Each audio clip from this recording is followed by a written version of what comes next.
جو ہمارا اس وقت کا درس نظامی کا سسٹم ہے اس میں ریسرچ کی بہت زیادہ ایک گیپ جو سمجھے کہ موجود ہے اور گنجائش موجود ہے، اور اس کے اوپر بڑی توجہ دینے کی ضرورت ہے، خصوصاً جن جرنلز کا آپ نے ذکر کیا یہ سب یونیورسٹیز سے، اور ان کی رینکنگ بھی یونیورسٹیز کی طرف سے ہی ہوتی ہے۔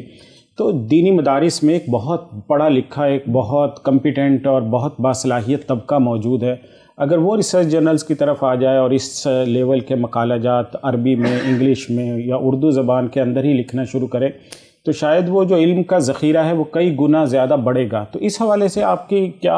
آپ تک کا تجزیہ ہے کہ مدارس میں کس لیول پر ایسے جرنلز متعارف کروائے جا سکتے ہیں، یا طلبہ کو ریسرچ کی طرف کیسے لایا جا سکتا ہے؟ دیکھیے، ہمیں اس کو 2 مرحلوں میں کرنا ہوگا۔ پہلے مرحلے میں بہت ادب کے ساتھ ہمارے جو حضرات ان رسائل اور جرائد سے وابستہ ہیں، ہم نے یہ نظم تو بنا رکھا ہے، اور علامہ اقبال اوپن یونیورسٹی کے اندر ہم 2 سیریز اس کی کر چکے ہیں کہ پورے پاکستان کے HEC کے منظور شدہ رسائل و جرائد، ان کے مدیر جو ہیں اور ان کے مدراء جو ہیں اور اس کے ساتھ ان کے نائب مدیر، ان کی ٹریننگ کروا چکے ہیں اور ان کے ساتھ مشاورتی اجلاس کر چکے ہیں۔ اس نوعیت کی پہلے مرحلے میں وہ کانٹینٹ بڑا اچھا ہے، لیکن آج کا جو پیش کرنے کا اسلوب اور محاورہ اور سٹائل، اس کے اندر کچھ چیزیں ایسی ہیں جو رسمیات سے تعلق رکھتی ہیں اگرچہ۔ تو میں چونکہ بہت سارے مذہبی رسائل اور جرائد کو دیکھتا رہتا ہوں، ہمارے یہاں یونیورسٹی میں بھی آتے ہیں، کراچی کے بھی بہت سارے مدارس کے ہیں، پنجاب کے بھی مدارس کے ہیں، تو جس چیز کی کمی کا احساس ہوتا ہے وہ یہ ہے کہ جو ماڈرن طریقہ ہے آرٹیکل لکھنے کا وہ اس کو فالو نہیں کیا جا رہا۔ تو یہ کام وہ ہے جو مدرسے کے اندر کرنے کا ہے، اور اب ماشاءاللہ ہر ادارے کے فضلاء مختلف جامعات میں اور کالجز میں اور یونیورسٹیز میں ایم فل اور PhD کرنے والے نے 1 آرٹیکل یا 2 آرٹیکل تو کم از کم لکھنے ہیں۔ تو ان اپنے بچوں سے، اپنے طلباء سے، وہ آپ کے مزاج سے، آپ کے محاورے سے واقف ہیں، ان سے استفادہ کرنا چاہیے ان حضرات کو، اور ان سے استفادہ کر کے جو منہج ہے علمی تحریر کو لکھنے کا آج کل، اس کو اڈاپٹ کریں۔ یہ پہلا مرحلہ ہے۔ صحیح ہے۔ دوسرا مرحلہ یہ ہوگا کہ HEC نے کوئی قدغن نہیں لگا رکھی کہ صرف عصری جامعات ہی کسی رسالے کو منظور کروا سکتے ہیں، صحیح، بلکہ وہ کوئی بھی ادارہ جو ان کی شرائط اور ان کا ایک نظم اور ان کے ایڈیٹوریل بورڈ کی ریکوائرمنٹس اور ان کی ریویو کی ریکوائرمنٹس پوری کرتا ہے، وہ HEC اس کو دے دیتا ہے، کیٹیگری دے دیتا ہے YZW جو بھی ہوگی، تو اس کے لیے بھی الگ سے کوشش کرنی چاہیے۔ لیکن پہلا مرحلہ شاید یہ ہے کہ وہ سارا علم بہت شاندار ہے، وہ سب چیزیں بہت شاندار ہیں، لیکن اس کو الصوب الجدید جو ہے نا، جو آج کا سٹائل ہے ایکسپریشن کا، اس کے اندر لانے کی مشق سیکھنے کی ضرورت ہے۔ جو ایک لنک ہے نا، یعنی یہ ریسرچ جو ہے نا، یہ ڈائریکٹلی مارکیٹ سے لنک ہوتی ہے، مطلب دنیا کے ڈیولپڈ کنٹریز کے اندر۔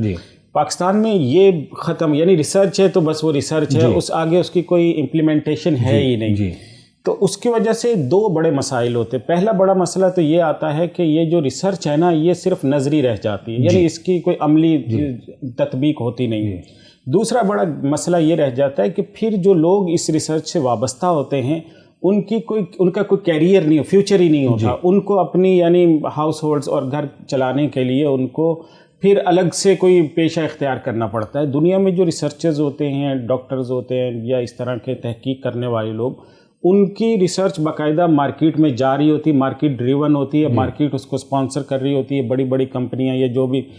پاکستان میں ایسا نہیں ہوا ہے، تو اس کی وجہ سے جو لوگ جاتے ہیں وہ بھی اس کو ایک بوجھ سمجھ کے کر رہے ہوتے ہیں کہ یار یہ ریکوائرمنٹ ہے، پوری کر لو اور جان چھڑا کے، تو یعنی سوائے چند 1 افراد کے اس سے کوئی فائنینشیل نیڈز پوری نہیں ہو رہی ہوتی۔ تو یہ گیپ کیسے پورا ہوگا، یہ بڑا مسئلہ ہے۔ یہ آپ کے سوال میں ہی جواب موجود ہے، اور وہ اس طرح ہے کہ یہ بنیادی مسئلہ یہ ہے کہ جس ریسرچر نے ریسرچ کی جو فیلڈ اختیار کی تھی حدیث میں، سیرت میں، اس سے اپنی فیلڈ کے انتخاب میں سب سے پہلے مرحلے پر غلطی ہوئی ہے، اور یہ جامعات کی ذمہ داری ہے۔ ہم مثلا شعبہ حدیث والے، شعبہ تفسیر والے، ہم اپنے بچے سے ایک بات یہ کرتے ہیں کہ آپ کے سائنوپسس کے اندر یہ بات بہت نمایاں طور پر آنی چاہیے کہ اس کے اندر جدید کیا ہوگا، صحیح، اور الواقع المعاصر جو ہے اس وقت آپ کا، جو گراؤنڈ ریالٹیز ہیں، آپ کا یہ پورا research work in ground realities کو کیسے کور کرے گا، چینج کرے گا، ٹرانسفارم کرے گا۔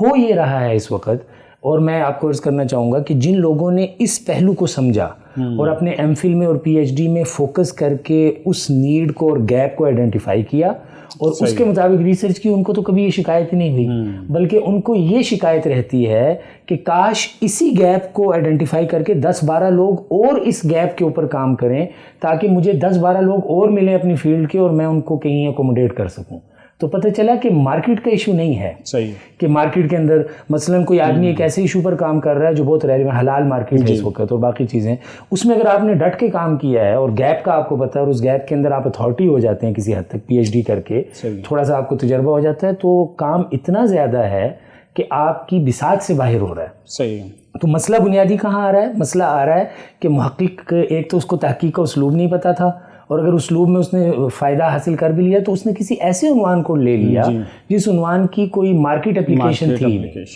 تو یہ مسئلہ بھی بنیادی طور پر اس محقق سے اس کا آغاز ہو رہا ہے. صحیح. اور پھر آخر میں آ کے وہ محقق جب شکایت کرتا ہے کہ مارکیٹ کے اندر میری ریپلیسمنٹ